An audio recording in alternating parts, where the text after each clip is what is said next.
Mosaic Strategic Services, and we're going to talk about the Media Evolution Project today. So, Jennifer, what is the Media Evolution Project about? This is a project that Adam brought to us in the summer of 2021, and it was really about what are the how can we rebuild trust? There's a degradation of trust with the media and many other organizations, government, business in today's society, but we honed right in specifically on media. And so what are the things that we can do? First, establishing what the baseline is, where is the trust level, and then what are those things that we can do to start to rebuild that trust and grow that trust level. So we've done the first part, and Adam's going to talk a little bit about the things that they've been working on, and then I'll circle back.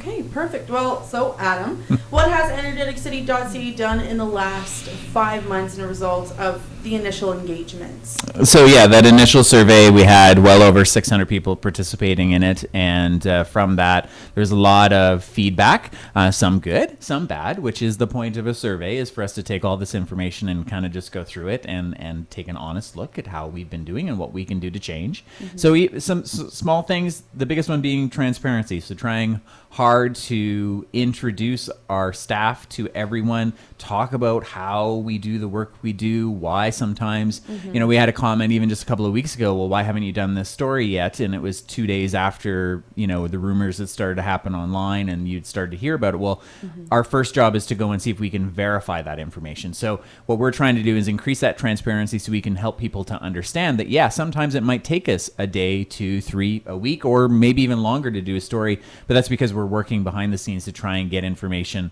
to back up whatever these claims might be that you might see on social media or in other forms. So that's one thing, trying to increase our transparency.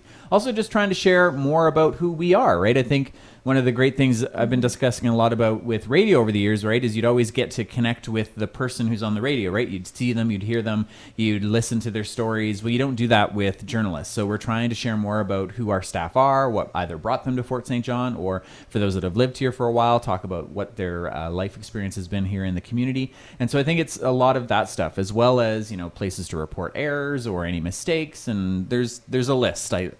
There's more than that. It's long. Yeah, there was a list of recommendations that came out of the first survey, and they can be found at energeticcity.ca/evolution, that list of recommendations and the full report. Amazing. So I know, connection is a big one, Yep. but how can we get people involved now, Jennifer, going forward? Well, we're now in the circle back phase. So Adam and the whole team here at Energetic City and Moose FM have been working hard on implementing those recommendations. Some of them are behind the scenes, are things that are internal to the organization. Some of them are much more public, like Adam talked about, that, increasing that connection to the journalists and being more transparent about the background process, that things may not be reported on right away because we're trying to make sure we get it right. Because if we report right away and we don't get it right, you're on us. The audio, if we wait to get it right, then you're on us because we're not reporting fast enough. So it's a bit of a catch-22, a balance, right? Yeah. Trying to find that right place. So just being open and transparent about that. So now that the team here has been working on that, we're relaunching a survey, the Circle Back survey, this morning. It's open until the 20th. To hear people's feedback on how that's been going. We know that trust is not rebuilt in a few months. Yeah. But really, we want to hear from the audience, how they've been feeling about the sort of the new structure. I pay attention to this stuff anyways. I probably pay a little more attention because I'm involved in this project. But I can see the changes, and I know how they make me feel. So we want to hear how the audience, how the readers of Energetic City and the listeners feel about the changes that are happening. Sorry, Katerina, just to jump on there. And I think, it's really important for us to be looking at this stuff now. We're going to be implementing more surveys as we go forward in our future. The small thing that maybe people don't know is when COVID first started, we had a total of 2 staff, not including myself, working for Energetic City and writing news. We're up to 9 today. So we've gone through a massive transformation in the last 2 years, and this is just one part of that.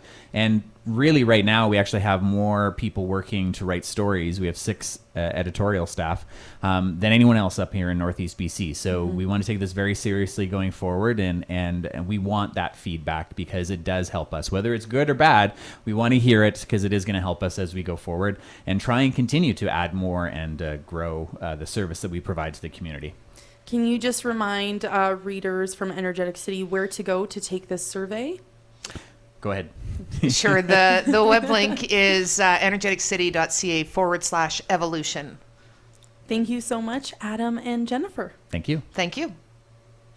This community interview is supported by your Member of Parliament, Bob Zimmer. Stop by his office in Fort St. John at 9916 100th Avenue and in Dawson Creek at 10421 10th Street.